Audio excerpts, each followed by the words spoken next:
Assalamualaikum warahmatullahi wabarakatuh.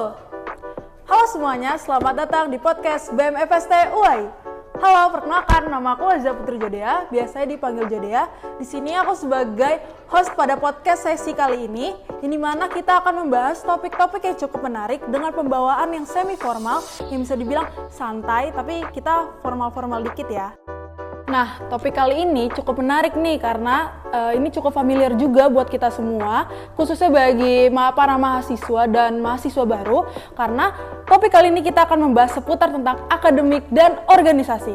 Kenapa kita ngebahas topik itu? Karena kita biar mengetahui bagaimana kondisi organisasi dan akademik di lingkup FST UI, seperti apa pengaruh organisasi ke akademik, dan bagaimana cara membalance waktu antara keduanya.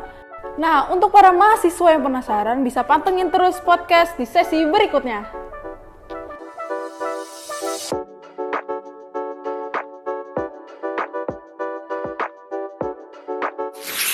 Oke, baik, kita lanjut lagi ke sesi berikutnya. Kita bakal ngobrol-ngobrol santai lagi nih bareng Ketua dan Wakil Ketua HMIF. Sebelumnya boleh perkenalan diri dulu, mulai dari siapa nih? Ya, perkenalkan, saya Muhammad Habib Zafwan, biasa dipanggil Rafif. Saya selaku Ketua Himpunan Mahasiswa Informatika periode 2024-2025. Salam kenal semuanya, nama saya Muhammad Nafi Aska Sulaiman, biasa dipanggil Nafi atau Aska. Saya adalah Wakil Ketua Himpunan Mahasiswa Informatika Universitas Al Azhar Indonesia periode 2024-2025. Oke, just info aja nih, sebenarnya kita nih pembawaannya santai aja, jadi lu gue juga gak apa-apa. Oke, pertama-tama apa kabar nih Bang Rafif dan Bang Nafi? Ya, alhamdulillah kabarnya baik, kayak gitu. Oke. Alhamdulillah baik nih Jodia sendiri gimana kabarnya? Oke, kabar saya sendiri baik ya Bang Nafi. Oke, tanpa berlama-lama, ini kita lanjut ke pertanyaan yang paling umum nih, yang dimana pasti kalian semua kalian tahu sih jawabannya, yaitu dimana nanya pandangan nih sebagai kalian kan berdua nih tingkatan teratas dari himpunan kan. Oke, pandangan kalian gimana mengenai akademik dan organisasi gitu, sebagai pimpinan paling atas gitu. Siapa dulu yang menjawab? Oke, untuk pandangan saya terkait akademik dan organisasi, yang pasti akademik itu adalah tujuan awal kita dalam berkuliah. Benar. Lalu organisasi adalah salah satu pelengkap kita, di mana alhamdulillahnya saya dan Nafi diberikan tanggung jawab dan kita berdua harus bertanggung jawab atas hal itu. Namun jangan lupa juga kalau kita berdua sama-sama bertanggung jawab untuk diri kita sendiri dalam hal akademik. Bisa mengasih. Oke Bang Rafif, mungkin menambahkan dari Bang Rafif sedikit ya, untuk bagaimana pandangan kita terhadap organisasi dan juga mengenai akademik. Yang mungkin tambahan juga di sini akademik adalah tujuan utama kita sebagai mahasiswa, di mana itu kita ini sebagai tanggung jawab, betul. Bagaimana kita sebagai mahasiswa ini adalah tujuan utamanya itu akademik, di mana kita lulus itu kan difokuskan kepada akademik. Sementara untuk organisasi itu adalah sebuah hal yang mesti ditambah sebagai seorang mahasiswa untuk menambah skill-skillnya, terutama di bidang soft skillnya. Seperti itu Kak Jodia. Jadi kata Bang Nafi sendiri, kalau misalkan organisasi itu sebagai tempat kita buat ngasah soft skill kan. Kira-kira dari organisasi ini sendiri yang lagi kalian jalani nih, kira-kira organisasi kalian tuh mendukung gak buatnya di dalam akademik gitu? Siapa yang menjawab? Saya belum. Oke. Ya, untungnya alhamdulillah ya organisasi kita itu mendukung sekali, mendukung penuh lah dalam bidang akademik itu. Kebetulan juga kita mendukung banget teman-teman yang HMIF sendiri dan juga yang non-HMIF pun diwadahi dalam yang meningkatkan nilai akademiknya. Mulai belajar bersama, seperti sebelum ujian, seperti itulah. Sampai ditambahkan mengenai. Oh iya nih Bang Rafif, aku juga mau nambahin juga. Di sini tuh HMIF ada tuh yang namanya program kerja, yaitu informatika workshop dan sharing, di mana di sini himpunan mahasiswa informatika mengundang orang-orang yang sudah ahli banget di bidang-bidang mengenai IT untuk sharing dan melakukan workshop kepada teman-teman himpunan mahasiswa informatika. Jadinya tuh kita bakal melakukan Zoom meeting ataupun pertemuan langsung mengenai teknologi dengan pakar teknologi yang sudah ahli banget di dunia kerjanya gitu. Oke, baik. Nah, dari proker-proker yang ada nih Bang Raffi sama Bang Nafi, kira-kira outputnya buat mahasiswanya itu sendiri gimana? Dan outputnya ke masyarakat tuh apa sih? Kan biasa tuh kalau di prodi-prodi lain tuh ada kayak pekmasnya juga gitu kan. Nah, kira-kira kalian tuh ada gak outputnya buat ke masyarakat selain ke mahasiswa itu sendiri juga? Oke, siapa yang jawab? Boleh kan? Iya, untuk outputnya tentunya karena berbagai macam program kita ya, outputnya banyak juga, mau ke masyarakat, mau ke mahasiswa itu sendiri, mau ke pihak prodi dan pihak eksternal pun itu cukup banyak gitu loh. Ya, untuk mewakili masyarakat, sebenarnya kita ada program kerja khusus untuk nanti mahasiswa baru langsung mewakili masyarakat seperti profesi informatik. Itu lalu untuk output dari HMS itu sendiri banyak banget gitu loh, karena kita ngadain konsulting, ujian, IELTS itu sendiri yang udah di mention tadi sama Bang Nafi, dan banyak hal lain kayak kuliah kursi, pribadi, banyak banget pokoknya output yang bakal kita sampaikan, dan alhamdulillahnya yang sudah berjalan itu cukup sampai gitu loh. Jadi bisa tambahin ya?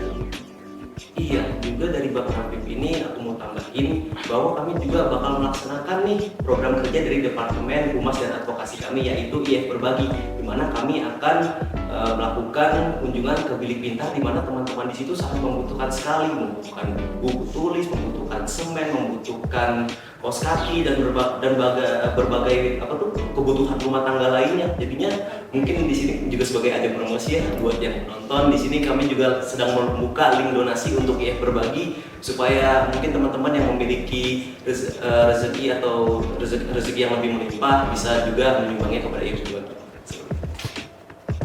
Oke, jangan lupa ya guys, donasi ke IF Berbagi. Jangan lupa.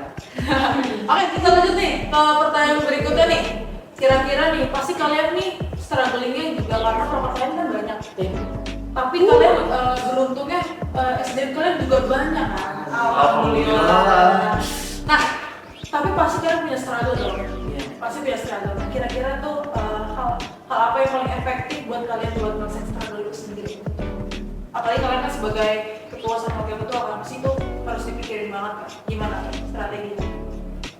Untuk struggle-nya sendiri pasti tiap program kerja itu banyak struggle-nya. Dan alhamdulillahnya cara kita mengatasinya melalui brainstorming kepada pihak departemen terkait, juga pihak dari BPH itu sendiri, kita brainstorming bareng-bareng cari jalan keluarnya buat yang keluar dari masalah itu. Ini saya tambahin nanti. Iya, soal untuk mengkoordinasikan itu ya, terutama itu adalah salah satu tantangan ya bagi kami sebagai ketua dan wakil ketua himpunan, di mana tadi yang seperti Kak Jodea mention juga ya, SDM kami banyak dan itu adalah suatu tantangan di mana banyak SDM ini harus dijadikan satu pandangan dengan kami, di mana tuh mungkin teman-teman itu mungkin memiliki approach yang beda, mungkin memiliki hal eksekusi yang berbeda, tetapi di sini tanggung jawab kami sebagai wakil ketua himpunan dan juga ketua himpunan di sini adalah bagaimana kami bisa melakukan pendekatan kepada teman-teman tersebut supaya apa yang ingin diinginkan kita itu bisa disetujui oleh bersama, disetujui bersama gitu kan. Nah, tadi juga udah di-mention ya guys sama Bang Nafi kalau misalkan SDM itu bisa jadi tantangan yang terbesar. Tapi kira-kira ada gak sih tantangan terbesar yang lainnya yang mungkin kalian lagi hadapin atau yang sudah dihadapin? Dan sebagai ketua sama wakil ketua gimana sih cara kalian cara menyelesaikan masalah itu? Boleh berbagi pengalaman, Bang Nafi? Oke, ini mungkin yang udah dijalanin tantangannya itu. Paling kesulitannya sejauh ini dalam internal koordinasi internal itu cukup awalnya itu cukup ya, karena SDM kita banyak ya, seperti ke Bang Nafi bilang SDM banyak juga bisa jadi tantangan itu. Buat koordinasi internal itu mesti cukup berantakan awalnya. Karena kita dengan pertama kali ketua himpunan di kan, tapi orangnya banyak gitu, ada 27. Tapi seiring berjalannya waktu alhamdulillahnya kita bisa ngatur dari segi komunikasi ya. Oke. Ya alhamdulillahnya ya bisa berjalan dengan lancar. Mau belajar lah ya. Iya. Pokoknya intinya dalam tantangan itu pasti bakal ada Solusinya ya. Cuma kita bakal pikirin bareng-bareng kalau punya kayak gimana ya. Nanti pasti bakal dilewatin. Ada tambahan dari? Untuk tantangan lainnya sih sebenarnya dari Bang Raffi sudah menjelaskan mungkin secara keseluruhannya. Mungkin aku tambahin di sini dengan SDM yang banyak apa sih terutama tantangannya, salah satunya lagi itu adalah kami pengen coba untuk menumbuhkan rasa profesionalitas terhadap anggota-anggota kami. Ada seperti teman-teman tahu ya, mungkin di sini yang transisi dari seorang siswa menjadi mahasiswa itu akan terasa banget ketika teman-teman join ke organisasi atau mungkin yang sudah join organisasi sekalipun tuh. Profesionalitas itu adalah hal yang sangat diperlukan bahkan saat teman-teman nanti di dunia kerja. Dan di sini tantangannya itu adalah bagaimana kita bisa mengubah sikap teman-teman yang mungkin dulunya lebih nyantui atau mungkin sering berleha-leha menjadi seorang sumber daya manusia tuh yang lebih profesional dan bisa juga bekerja sama dengan baik. Dan di situ saya dan Bang Raffi juga di sini sambil belajar juga bagaimana kami tuh bisa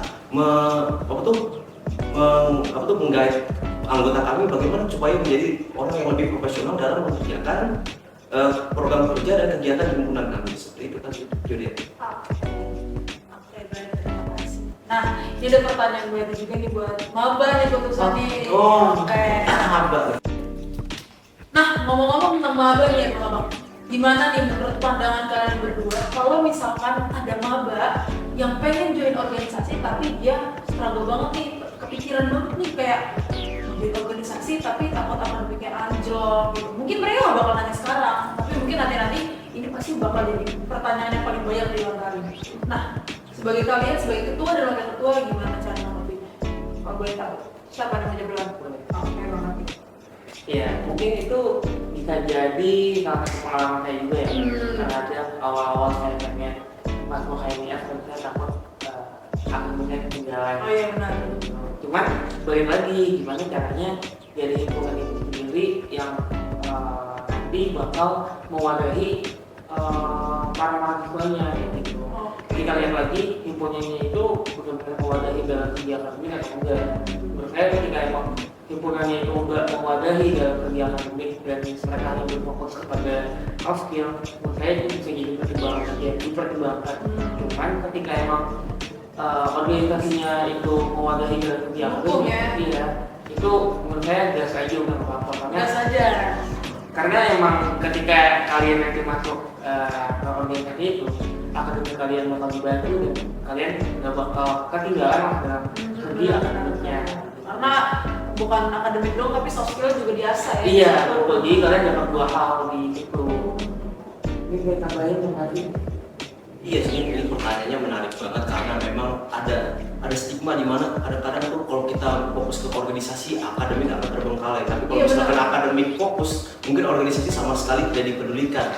Nah di sini teman-teman pola pikirnya itu bisa dijadikan teman-teman maba nih terutama ini adalah sebagai perkenalan lingkungan teman-teman maba kepada lingkungan kampus, di mana lingkungan kampus ini akan sangat banyak sekali mengenai hal akademik dan juga hal organisasi. Dan di sini mungkin cuma menambahkan dari Bang Raffi sendiri dan di organisasi di sini kalau dari HMIF sendiri alhamdulillah teman-teman untuk teman-teman yang mungkin berpikir kalau join organisasi itu akan terbengkalai akademiknya, di HMIF juga di sini memiliki program kerja yang sudah dijelaskan tadi sama Bang Raffi, yaitu ada responsi dan juga responsi rutin nih teman-teman, di mana terutama dari mahasiswa informatika akan belajar bareng membahas suatu materi kuliah yang mungkin sulit dipahami dengan bersama gitu, bisa melewati kami biasanya melewati via Google Meet atau juga melewati Discord, di mana di situ dari segi akademik pastinya dari HMIF juga akan mewadahi, di mana teman-teman nggak usah peduli, nggak usah terlalu khawatir mungkin kalau ikut organisasi nanti akan terbengkalai akademiknya atau mungkin ikut terlalu fokus ke akademik, mungkin organisasinya mungkin dari dipedulikan. Nah di sini kami dari HMIF UAI akan coba menyeimbangkan bagaimana nanti akademik dan organisasi bisa menyatu. Baik, terima kasih Bang Raffi dan Bang Nati atas jawabannya, dan ini mungkin bakal jadi pertanyaan penutup atau pertanyaan terakhir.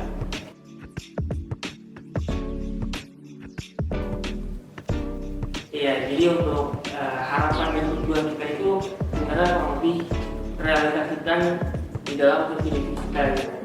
Dan untuk tujuan dari saya sendiri, yang pertama pasti merealisasikan visi dan misi saya sendiri, yaitu menjadikan HMF sebagai penunjang potensi akademik maupun akademik, baik itu dalam lomba-lomba ketukar keilmuan maupun dalam bidang soft skill.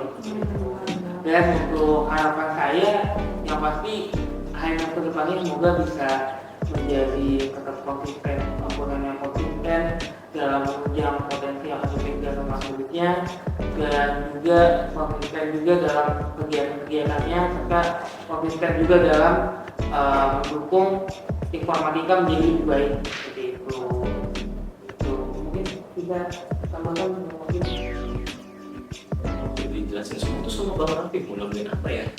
Mungkin kalau secara garis besar sih apa sih tadi apa tujuan? Apa? Sebenarnya tujuan dan harapannya ini simpel aja sih dari saya sendiri. Saya itu emang berharap banget nih untuk HMIF itu adalah menjadi wadah untuk seluruh warga informatika UAI dalam mengembangkan soft skill dan hard skillnya, tentunya untuk mempersiapkan mereka sebagai sumber daya manusia yang bisa digunakan pada masa depan dan ya setidaknya berkualitas unggul gitu. Dan juga bukan hanya di HMF aja, tetapi secara keseluruhan di program studi informatika, supaya program informatika tuh tentunya seperti yang Bang Rafiq bilang bisa lebih berprestasi, bisa lebih banyak berkarya, dan juga di kedepannya itu bisa menjadi program studi yang memiliki banyak keunggulan dan tidak kalah dengan universitas-universitas lainnya. Oke, tadi yang bisa kita ketahui itu kalau misalkan program studi informatika ini cukup banyak proker-proker yang menunjang buat akademik ya. Bagus banget ya guys. Terus juga semoga harapan dari Bang Raffi, semoga Bang Raffi bisa terrealisasikan. Sekian dari podcast kali ini, kira-kira ada yang mau ditambahkan? Boleh? Ya, mungkin sedikit tambahan aja ya buat teman-teman, terutama teman-teman baru buat nanti ke depannya itu loh, jangan lupa buat bergabung di HMIF.